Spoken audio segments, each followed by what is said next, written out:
ओम भगवते वासुदेवाय नमः। अजा एकादशी का महत्व। अर्जुन ने कहा, हे पुंडरीकाक्ष, मैंने श्रावण शुक्ल एकादशी अर्थात पुत्रदा एकादशी का सविस्तार वर्णन सुना। अब आप कृपा करके मुझे भाद्रपद माह के कृष्ण पक्ष की एकादशी के विषय में भी बतलाइए। इस एकादशी का क्या नाम है तथा इसके व्रत का क्या विधान है? इस व्रत करने से किस फल की प्राप्ति होती है? श्री कृष्ण ने कहा, हे कुंती पुत्र, भाद्रपद माह के कृष्ण पक्ष की एकादशी को अजा या अन्नदा एकादशी कहते हैं।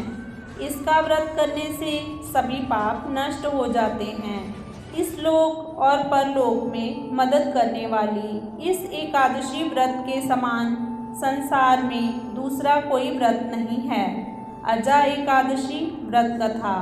अब ध्यानपूर्वक इस एकादशी का महात्म्य श्रवण करो। पौराणिक काल में भगवान श्री राम के वंश में अयोध्या नगरी में एक चक्रवर्ती राजा हरिश्चंद्र नाम के राजा हुए थे। राजा अपनी सत्यनिष्ठा और ईमानदारी के लिए प्रसिद्ध थे। एक बार देवताओं ने इनकी परीक्षा लेने की योजना बनाई।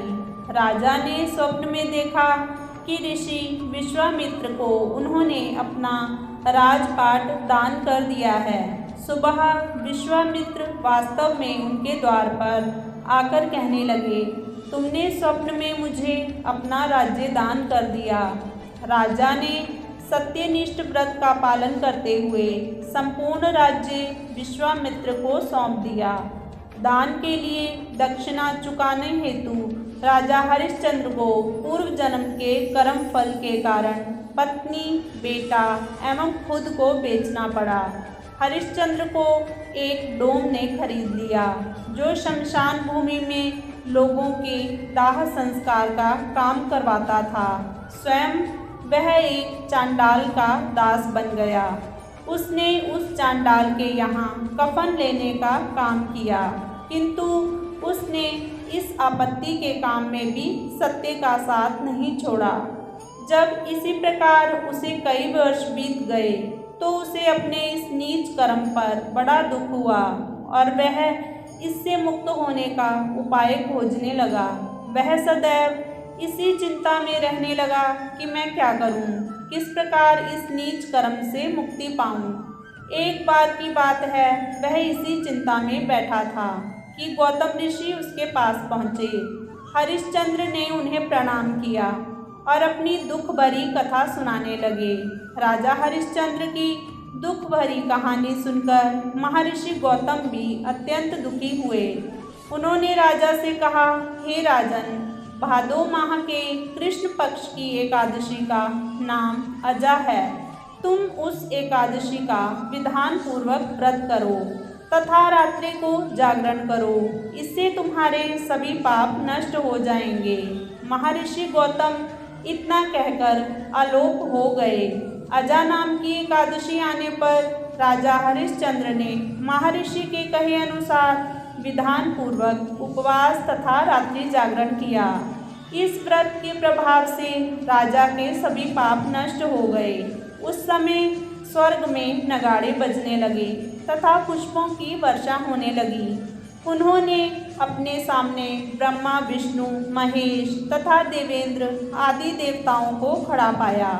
उन्होंने अपने मृतक पुत्र को जीवित तथा अपनी पत्नी को राजसी वस्त्र तथा आभूषणों से परिपूर्ण देखा। व्रत के प्रभाव से राजा को पुनः अपने राज्य की प्राप्ति हुई।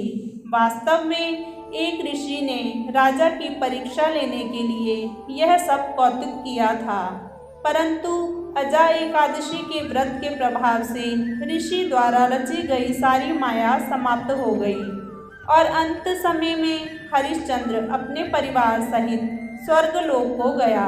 हे राजन, यह सब अजा एकादशी के व्रत का प्रभाव था। जो मनुष्य इस उपवास को विधान पूर्वक करते हैं तथा रात्रि जागरण करते हैं, उनके सभी पाप नष्ट हो जाते हैं। और अंत में वे स्वर्ग को प्राप्त करते हैं। इस एकादशी व्रत की कथा के श्रवण मात्र से ही अश्वमेध यज्ञ के फल की प्राप्ति हो जाती है। जय श्री हरि।